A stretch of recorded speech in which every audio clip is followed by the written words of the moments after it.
मैनपुरी में उपचुनाव लोकसभा की प्रक्रिया को लेकर डिंपल यादव ने समाजवादी पार्टी से अपना पर्चा दाखिल कर नामांकन किया। इस नामांकन में अखिलेश यादव, पूर्व मुख्यमंत्री प्रोफेसर राम गोपाल यादव, आलोक शाक्य, तेज प्रताप यादव शामिल रहे।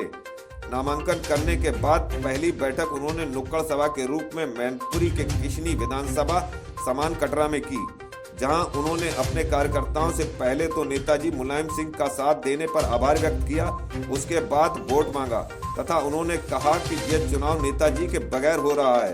धरती पुत्र मुलायम सिंह कहे जाने वाले आज हमारे बीच में नहीं हैं, लेकिन उनके कर्म को हमें याद रखना है। उन्होंने डिंपल यादव के लिए सभी से एक एक वोट साइकिल में डालने के लिए कहा। इसके अलावा उन्होंने क्या कुछ कहा, आइए सुनते हैं उनकी जुबानी।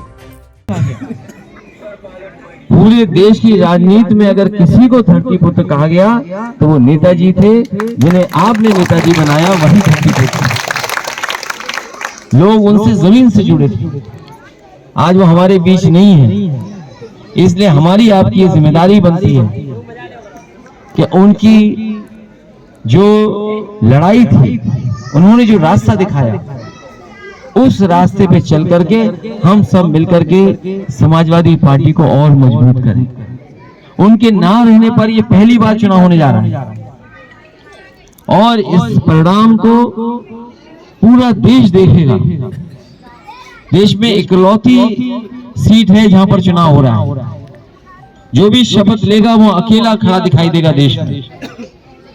इसलिए हम आपसे विशेष निवेदन अपील करने आए हैं कि इस चुनाव को अपना चुनाव समझ करके, नेताजी का चुनाव समझ करके एक एक वोट साइकिल के निशान पर आप डालने का।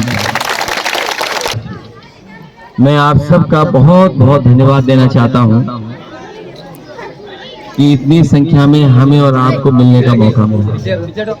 ये कार्यक्रम मेरा नहीं था, तेज प्रताप जी का कार्यक्रम था और पार्टी के और उनके साथ नेता आपसे मिलने आ रहे थे और आपसे आने वाले समय में जो चुनाव होने जा रहा है उसके लिए सहयोग और मदद मांगने आए। जैसे ही मुझे पता लगा कि कार्यक्रम यहाँ पर है पहला, तो मैंने कहा मैं जरूर जाऊंगा। वो बोले कार्यक्रम बहुत बड़ा नहीं है, कुछ ही कार्यकर्ता मिलेंगे, लेकिन मैं ये कह सकता हूं कि जितने हमारे नेता कार्यकर्ता दिखाई दे रहे हैं, ये वो जिम्मेदार कार्यकर्ता नेता हैं जो बूथ पर समाजवादी पार्टी को हमेशा जिताते हैं। अभी हमारे साथ मास साहब कोमल सिंह जी, आदरणीय कोमल सिंह जी बैठे हैं। आते ही उन्होंने कहा कि नेताजी से बहुत पुराना संपर्क रहा उनका। ऐसे ही तमाम हमारे बुजुर्ग इस क्षेत्र में होंगे जिन्होंने नेताजी के कहने पर और नेताजी को हमेशा जिताने का काम किया। जब भी चुनाव हुए होंगे, जो समाजवादी पार्टी ने, नेताजी ने फैसला लिया होगा, उस फैसले के साथ खड़े दिखाई देंगे। कई बार यहाँ के लोगों को मुकाबला भी करना पड़ा। एक बार तो पूरा इलेक्शन दोबारा वोट डालना पड़ गया, कई बूथों पर दोबारा वोट डालना पड़ गया, लेकिन मैनपुरी के कार्यकर्ता नेता घबराए नहीं। नेताजी के आह्वान पर कितनी बार भी वोट पड़वाया होगा, सरकार ने वो वोट डालने का काम किया। आज जब वो हमारे बीच में नहीं है, हमारे बीच वो नहीं है, और कई बार